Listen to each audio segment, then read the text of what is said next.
मैंने बड़ी मुश्किल से दुबई जाने के लिए पैसे इकट्ठे किए मगर अचानक मेरी बीवी बीमार हो गई। डॉक्टर ने बताया उसे कैंसर है और ऑपरेशन पर 10 लाख का खर्चा आएगा। मैंने बीवी को घर छोड़ा और रात को चुपके से दुबई निकल गया। मैंने सोचा अब बीवी मेरे किसी काम की नहीं रही। 5 साल बाद आऊंगा, बीवी और बच्चे मर गए होंगे। मैं दुबई में ऐश करता रहा। जब 5 साल बाद घर आया तो मेरा दिल फट गया, क्योंकि अरे तू अभी तक यूं ही बिस्तर पर पड़ी है। तुझे कितनी मर्तबा कहा है कि मेरे आने से पहले गरम गरम रोटी तवे पर डाल दिया कर।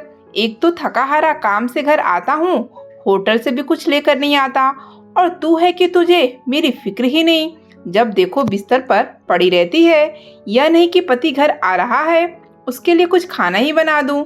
अभिनव मारे गुस्से के भरा हुआ उसके सर पर खड़ा था, मगर मनीषा को तो इस कदर तेज बुखार था कि वो अपने मुंह से कुछ बोल भी नहीं पा रही थी। उसका चेहरा बुखार की शिद्दत से लाल हो रहा था और लब कपकपा रहे थे। वह कुछ कहना चाहती थी मगर जुबान साथ नहीं दे रही थी। अभिनव के ठेकेदार ने बहुत बेइज्जती की थी और वह उधर से ही बौखलाया हुआ घर में दाखिल हुआ था। एक तो इस कदर शदीद गर्मी थी कि प्यास से उसकी बुरी हालत थी।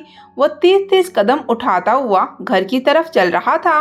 रास्ते में कोई रिक्शा भी नहीं पकड़ सकता था कि अगर रिक्शा ले लिया तो घर में लकड़ियां कैसे जलेंगी। जब तक घर पहुंचा प्यास से बुरा हाल हो चुका था। घर में दाखिल होते ही उसने सबसे पहले आंगन में रखे हुए कच्चे मिट्टी के घड़ों को देखा। पास से स्टील का गिलास पड़ा हुआ था। उठकर फौरन घड़े को उल्टा किया था कि पानी पी सके, मगर यह क्या, घड़ा तो बिल्कुल खाली था। यह देखकर तो वह और तप चुका था। कैसी औरत थी यह मनीषा, जिसने अभी तक घड़ा ही नहीं भरा था। वह गुस्से से बिलबिलाता हुआ कमरे में दाखिल हुआ और जोर से गिलास फर्श पर दे मारा। बच्चे जो अम्मा के इर्द गिर्द बैठे थे सहम कर कांप उठे थे, जबकि मनीषा यूं ही बेसुध सी बिस्तर पर पड़ी थी। पति की आवाज सुनकर तो उसका दिल भी दहल चुका था, मगर हिम्मत कहाँ थी कि कुछ बोल पाती।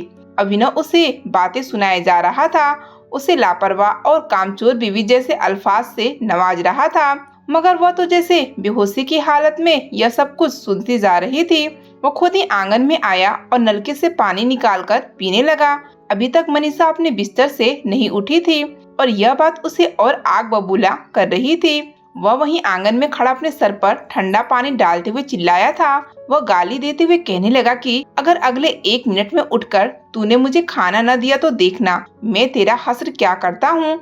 अभिनव की बड़ी बेटी, जिसकी उम्र 9 साल थी, बाप की यह धमकी सुनकर रोने लगी थी। पहले तो बच्चों में इतनी हिम्मत न थी कि वह बाप के सामने कुछ बोल सकते। एक माँ ही का उन्हें आसरा था।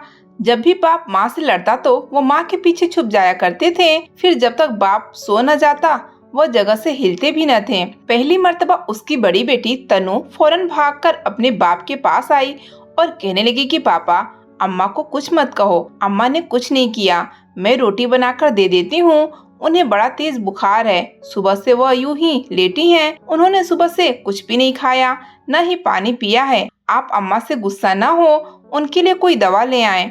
यह सुनकर अभिनव ने घूरकर अपनी लड़की को देखा। कहने लगा, तेरी बड़ी जुबान चलने लग गई है। तेरी माँ को कोई बुखार नहीं है, बस मौसमी बुखार है और इसको भी इसने सर पर सवार कर रखा है। अरे घर में करती क्या है, ये छोटा सा तो घर है, कच्चा आंगन है, इसने कभी झाड़ू तक नहीं लगाया, सारा वक्त घर में बैठी रहती है। एक खाना वक्त पर बनाकर देना होता है, इस पर भी इसके इतने नखरे होते हैं। वह बोले जा रहा था जबकि तनु फौरन किचन में चली गई। देखा तो सिर्फ इतना ही आटा बचा था कि 2 रोटियां बन पाती।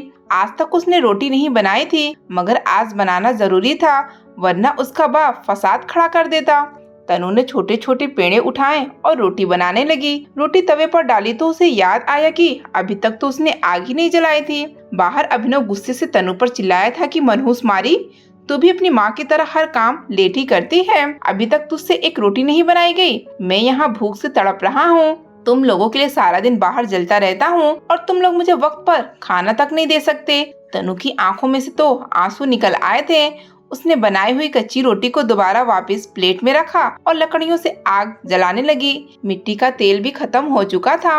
आग जल नहीं रही थी, उल्टा धुआं ही धुआं हो रहा था। पूरा घर धुएं से भर गया तो अभिनव की आंखों से भी धुएं की कड़वाहट से पानी आ चुका था। वो गुस्से से भरे हुए शेर की तरह किचन में दाखिल हुआ और अंधेरे में ही तनु को थप्पड़ मारने लगा। वह बेचारी उस जलते बुझते चूल्हे में जा गिरी थी। उसकी कमर और बाजू जल चुका था, मगर वह इसके बावजूद फौरन खुद को सहलाती हुई उठकर एक तरफ हो गई। अभिनव खुद ही लकड़ियों को जलाकर उस पर रोटी बनाने लगा और तनु को गालियां देते हुए कहने लगा कि दफा हो जाओ यहाँ से, एक काम नहीं कर सकती, बस फरमाइशें करवा लो तुम लोगों से। तनु रोती हुई वापस अपनी माँ के पास आ गई और दबी दबी सिसकियों से रोने लगी। उससे छोटे उसके 3-4 बहन भाई उसके पास बैठे रो रहे थे, इसलिए छोटी 7 साल रमा ने जब उसके कंधे और कमर को जले हुए कपड़े से देखे तो परेशान सी हो गई। जैसे अभिनव किचन से रोटी बनाकर बाहर आया और खुद मजे से बैठकर खाने लगा, तब वो किचन में गई और घी लाकर तनु के जख्मों पर लगाने लगी। कुछ ही देर बाद बड़ी मुश्किल से मनीषा धीमी आवाज में पानी मांगने लगी। तनु ने जब यह सुना तो उठकर बाहर गई और पानी लाकर माँ के लबों को लगाया। पानी पीकर मनीषा को थोड़ी बहुत ताकत मिली थी। उसे बहुत कमजोरी महसूस हो रही थी। अभिनव खाना खाकर वहीं चरपाई पर लेट चुका था। उसके पास आधी रोटी बची पड़ी थी। भूख तो बच्चों को भी लगी थी, मगर माँ की यह हालत देखी तो बच्चों ने वो रोटी लाकर माँ को खिलाना शुरू कर दी। खाना खाकर मनीषा की आंखें कुछ खुली थी, बुखार की शिद्दत भी कुछ कम हुई थी, तो उसने तनु को एक नजर देखा था। उसका शरीर झुलसा हुआ था। उसने बच्चों से पूछा तो कुछ देर पहले जो कुछ हुआ था बच्चे वह सब माँ को बताने लगे। मनीषा को तो गुस्सा आ चुका था। वह कहने लगी कि यह बाप है या हैवान, कोई जानवर भी अपने बच्चों के साथ यह सलूक नहीं करता। मुझ पर ना सही, कम से कम अपने बच्चों पर तो रहम कर लिया करो। मनीषा को बोलता सुनकर अभिनव एक मर्तबा फिर से चिल्लाने लगा। दोनों के बीच लड़ाई शुरू हो चुकी थी और बच्चे एक तरफ बैठे रो रहे थे। अभिनव कहने लगा कि जब मुझे खाना बनाकर देने का वक्त था तब तो तू मरी पड़ी थी, और अब जब मैं खुद ही खाना बनाकर खा चुका हूँ और अब तुम में जान आ गई है। मनीषा रोने लगी थी, कहने लगी तुम मुझे डॉक्टर के पास क्यों नहीं ले जाते?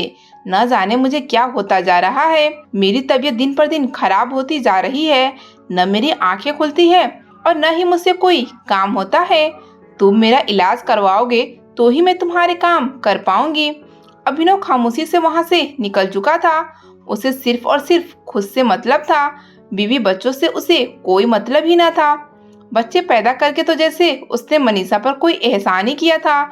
जो एक वक्त का खाना लाकर दे देता उस पर भी वह उन्हें बातें सुनाया करता था और बच्चे रोते सिसकते हुए वह खाना खा लिया करते थे। मनीषा की तबीयत बेहद खराब हो रही थी। यह देखकर अभिनव को भी उस पर तरस आने लगा। एक रोज उसे कहने लगा कि चलो मैं तुम्हें बड़े डॉक्टर के पास ले जाता हूँ, ताकि पता तो चले कि आखिर तुम्हें कोई बीमारी है या तुम फिर ड्रामेबाजी करती रहती हो। मनीषा का दिल कटकर रह चुका था। वह पति के साथ डॉक्टर के पास चली गई। डॉक्टर ने जो हालत मनीषा की देखी और फिर कुछ सवाल करने के बाद कुछ टेस्ट लिखे तो उनकी रकम काफी ज्यादा थी। अभिनव ने तो हाथ उठा दिए थे, कहने लगा मेरे पास इतनी रकम नहीं जो मैं तुम्हारे ऊपर लगाता फिरूं। तुमने गले में जो सोने का लॉकेट पहन रखा है वही उतार कर दे दो, बेचकर तुम्हारा टेस्ट करवा लूंगा। वो लॉकेट मनीषा की मरी हुई माँ की निशानी थी, मगर अब क्या हो सकता था। वह अस्पताल में मौजूद थे, इसलिए उसने वो लॉकेट उतारकर अपने पति को दे दिया, जिसे बेचकर मनीषा के टेस्ट करवाए गए। जब टेस्ट की रिपोर्ट आई तो मनीषा घर पर ही मौजूद थी। अभिनव खुद ही मजदूरी करने के बाद डॉक्टर से रिपोर्ट लेने गया था। तब डॉक्टर ने जो बात उसे बताई वह सुनकर एक पल को शॉक्ड रह गया था। डॉक्टर कहने लगा कि मनीषा को कैंसर है, आपको जल्द से जल्द उसका इलाज करवाना होगा, वरना इसकी जान को खतरा हो सकता है और फिर हम आपकी कोई मदद नहीं कर सकेंगे। तमाम हिदायत सुनने के बाद डॉक्टर ने उसे दवाइयों की पर्ची दे दी थी। वह सारी दवाएं कम से कम 15 से 20 हजार के दरमियान थीं। उसने डॉक्टर से दवाइयों की पर्ची ले ली और अस्पताल से बाहर निकल आया। एक पल को तो उसका वजूद कांप गया था। भले ही वह जरा गुस्से का तेज था और मनीषा को बातें सुनाया करता था, मगर जो भी था वो उसकी बीवी थी। जिंदगी के 11 साल उसने मनीषा के साथ गुजारे थे।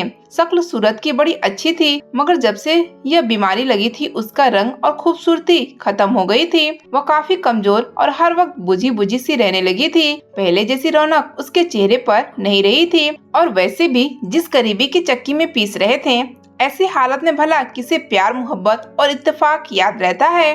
बहरहाल डॉक्टर ने जो इलाज का बिल बनाकर दिया था, अगर अभिनव अपने घर को बेच देता, अपनी सारी जमा पूंजी बीवी का जेवर तक लगा देता, फिर भी कैंसर का इलाज नहीं करवा सकता था।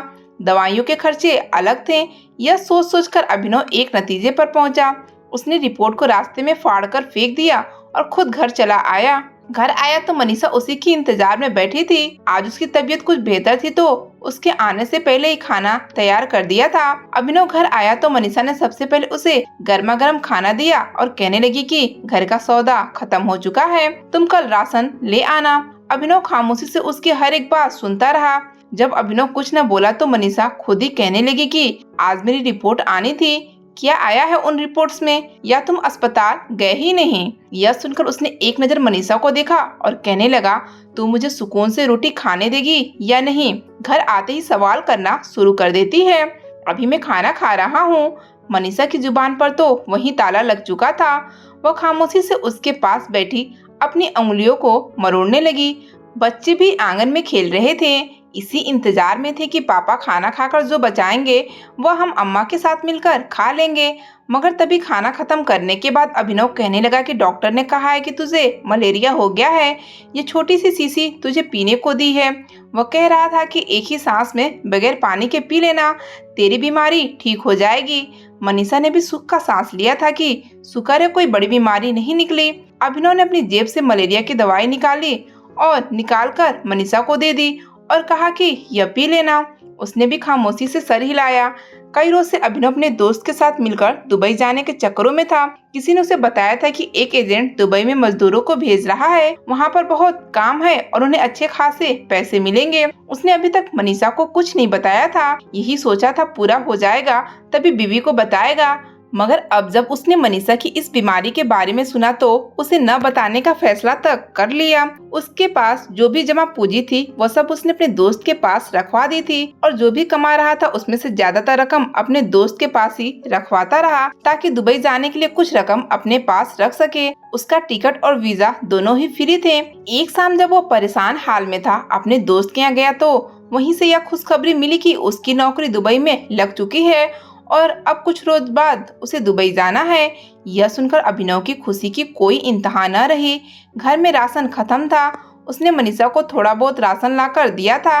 कहने लगा कि मेरे पास पैसे नहीं है, तुम इसी पर ही गुजारा करोगी। मजबूरन मनीषा भी चुप हो जाती कि पति के पास जब रकम नहीं है तो भला क्यों अपने पति को तंग करती रहे।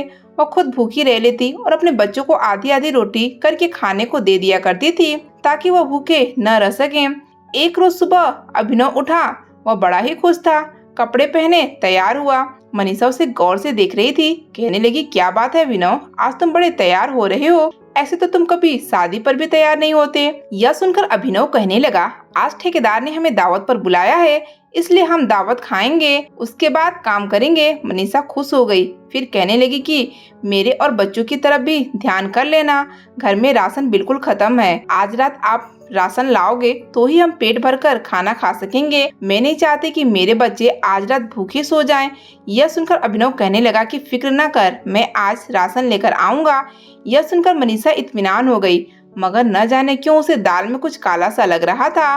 बहरहाल अभिनव ने एक नजर मनीषा पर डाली और फिर बच्चों को देखा। वह घर से बाहर निकल चुका था। बच्चे यही समझ रहे थे कि वह मजदूरी करने गया है। मनीषा को भी यही अंदाजा था कि पति शाम को राशन ले आएगा, मगर उसे कहाँ खबर थी कि उसका पति तो उसे हमेशा के लिए छोड़कर दुबई जा चुका है। मगर उधर रात हो चुकी थी। अभिनव अपने दोस्तों के साथ दुबई जा चुका था, मगर उधर रात हो चुकी थी। अंधेरा फैल रहा था और अभिनव अभी तक घर नहीं आया था। बच्चों ने 2 दिन से कुछ नहीं खाया था। भूख से उनकी बुरी हालत थी। बार बार अम्मा से सवाल करते, पापा कहाँ रह गए हैं? पहले तो कभी इतनी देर नहीं लगता, सूरज ढलने से पहले घर आ जाया करता था। मनीषा भी परेशान थी। तबीयत भी उसकी बड़ी खराब हो रही थी। बार बार खांसते हुए वो गली से बाहर झांक कर देखती। उसके साथ काम करने वाले सभी मजदूर जो इस गांव में रहते थे वह तो वापस आ चुके थे, मगर आज न जाने अभिनव कहाँ रह गया था। उसकी तो कोई खबर ही न थी। मजबूरन रात को बच्चों को भूखा ही सोना पड़ा। बच्चे तो भूख से सो गए, जबकि मनीषा के जहन में कई सवाल उठ रहे थे। आज से पहले ऐसा कभी नहीं हुआ था कि अभिनव घर न आया हो। पहले तो उसे यह परेशानी हुई कि कहीं अभिनव को कोई नुकसान न पहुंचा हो, मगर जब उसने पड़ोस के संतोष भाई से पूछा कि अभिनव कहाँ है, वह काम से घर वापस नहीं आया तो वह कहने लगा, पता नहीं, वह तो कल भी काम पर नहीं आया था, बल्कि वह तो काम छोड़कर जा चुका है। वह कह रहा था कि मुझे एक और जगह अच्छा काम मिल गया है। यह सुनकर मनीषा के हाथ पांव फूल गए थे। आखिर उसका पति कहाँ जा सकता है। बच्चे भूख से बिलख रहे थे। उसने पड़ोस से बच्चों के लिए कुछ खाना मांगा तो पड़ोस की औरत ने उसे खाने के लिए कुछ दे दिया। उसने थोड़ा बहुत खुद खाया और बाकी अपने बच्चों में बांट दिया। मगर उसे परेशानी हो रही थी कि आखिर अभिनव कहाँ जा सकता है। वहीं दूसरी तरफ दुबई में अभिनव की अच्छी नौकरी लग चुकी थी। वह तो वहाँ पर मजदूरी कर रहा था। वहाँ पर उसे कम मेहनत पर ज्यादा पैसे मिल रहे थे। वह खुश था। उसके पास अच्छी खासी रकम आ रही थी, जबकि यहाँ उसके बच्चे भूख से बिलख रहे थे। बच्चों की भूख से यह हालत हो गई कि पड़ोस के जिस घर से भी खाने की खुशबू आती वह उस घर में झांकने लगते कि शायद ही किसी को उनकी शक्लों पर रहम आ जाए और तरस खाकर वो कुछ खाने के लिए दे दें। कुछ लोगों को उन बच्चों के मैले और फटे कपड़े देखकर तरस आ जाता। वह उनको खाने के लिए कुछ दे देते, वरना उन्हें भूखा ही सोना पड़ता था। फिर एक दिन मनीषा को उसके पति के एक दोस्त ने बता ही दिया कि उसका पति दुबई जा चुका है और वहाँ पर अच्छी नौकरी कर रहा है। बीवी बच्चों से तो उसने हर ताल्लुक ही तोड़ दिया था और कभी वापस नहीं आएगा। यह सुनकर मनीषा बहुत रोई थी कि उसके पति ने उसके साथ इतना बड़ा धोखा किया। उसे कैंसर था और यह बात तो अभी उसे मालूम ही नहीं थी। उसे अपने बच्चों का फ्यूचर नजर आने लगा था। भला वो अकेली अपने बच्चों का पेट कैसे पाल सकती थी, कैसे उनकी जिम्मेदारियां उठा सकेगी। उसे अपने पति से नफरत महसूस हो रही थी। वक्त गुजरता गया और 5 साल पूरे हो गए। दुबई में अभिनव अपने बच्चों को भूल चुका था। उसने सोचा था जब घर जाऊंगा बीवी बच्चे मर गए होंगे और मैं दूसरी शादी कर लूंगा। 5 साल पूरे हुए तो उसके बॉस ने पुराने वर्कर्स को शक की बुनियाद पर निकाल दिया था, जिसमें अभिनव भी शामिल था। उसके जहन में मनीषा का चेहरा आने लगा था। अब तक तो मनीषा मर चुकी होगी और न जाने उसके बच्चे कहाँ गलियों में भटक रहे होंगे, जिंदा भी होंगे या नहीं। बहरहाल उसे इस बात से कोई फर्क नहीं पड़ता था। वह 5 साल बाद इंडिया लौटा तो सीधे अपने घर आ गया, मगर वहाँ उसे जो मंजर दिखाई दिया उसके पैरों के नीचे से जमीन निकल चुकी थी। क्या यह उसका घर था? उसका घर तो कच्चे मिट्टी वाला था, मगर यहाँ तो फर्श पर मार्बल लगी हुई थी। सामने बड़ा ही खूबसूरत फूल और पौधों से सजा आंगन था। सामने बहुत सिलाई मशीनें पड़ी थी। हर मशीन के आगे कुर्सी पड़ी थी। वहाँ पर गांव की 15 से 20 बच्चियां बैठी हुई सिलाई सीख रही थी। सामने कुर्सी पर मनीषा बैठी सबको सलाह दे रही थी, जबकि वहीं बैठक में एक तरफ कालीन पर कुछ लड़कियां बैठी सिलाई कढ़ाई का काम कर रही थी। मनीषा जवान बच्चियों में मगन थी। दरवाजे पर खड़े अपने पति को देखा तो पल के झपकाना ही भूल गई थी। अभिनव चलता हुआ मनीषा के पास आया और कहने लगा कि मनीषा, तुम जिंदा हो, तुम मरी नहीं, तुम्हें तो कैंसर था। मैंने सोचा था कि तुम मर चुकी होगी। अगले ही पल झन्नाटेदार थप्पड़ अभिनव के चेहरे पर लग चुका था। गांव की सारी लड़कियां उस तरफ देखने लगी थी। मनीषा कहने लगी, क्यों आए हो तुम? वापस दफा हो जाओ इस घर से। तुम मर्द नहीं हो बल्कि नामर्द हो और अब दोबारा यहाँ पर कदम मत रखना, वरना तुम्हें पुलिस के हवाले कर दूंगी। कोई रिश्ता नहीं है तुम्हारा हमसे। अभिनव तो बौखला चुका था। क्या वह वही मनीषा थी जिसे वो बीमारी की हालत में छोड़कर गया था? बीवी को इस हाल में देखकर उसे परेशानी सी होने लगी थी। वो बीवी से माफी मांगने लगा, कहने लगा, मेरी बात तो सुनो, मैं तुम लोगों के लिए बहुत कुछ लाया हूँ। मैं तो तुम लोगों के लिए बाहर गया था। मगर मनीषा ने हाथ उठाकर चुप करवा दिया। कहने लगी कि मेरा और मेरे बच्चों का तुम्हारे जैसे से कोई वास्ता नहीं है। उनके घर से शोर की आवाजें सुनकर मोहल्ले वाले भी इकट्ठे हो चुके थे। जब अभिनव को वहाँ देखा तो हर कोई अभिनव पर लान तान करने लगा और धक्के देकर उसे गांव से बाहर निकालने लगा। सब कहने लगे कि खबरदार, जो तुमने मनीषा को दोबारा डराने धमकाने या उसके घर में दाखिल होने की कोशिश भी की। अभिनव तो सर पकड़कर बैठ चुका था।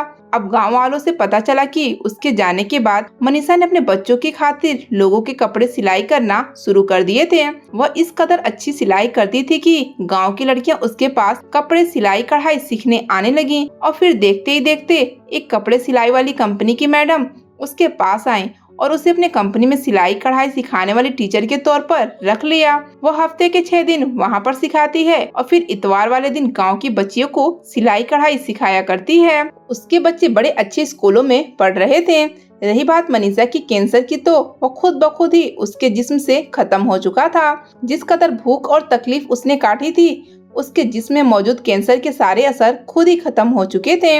उसके बच्चों ने झोलियां उठा उठा कर अपनी माँ को दुआएं दी थी और भगवान ने उसकी तकलीफ को सेहत में बदल दिया था। और अब अभिनव पछता रहा था।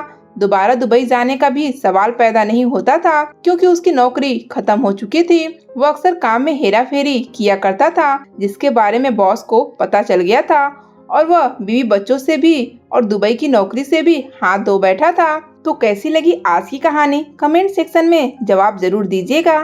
चैनल पर नए हैं तो चैनल को सब्सक्राइब जरूर करें।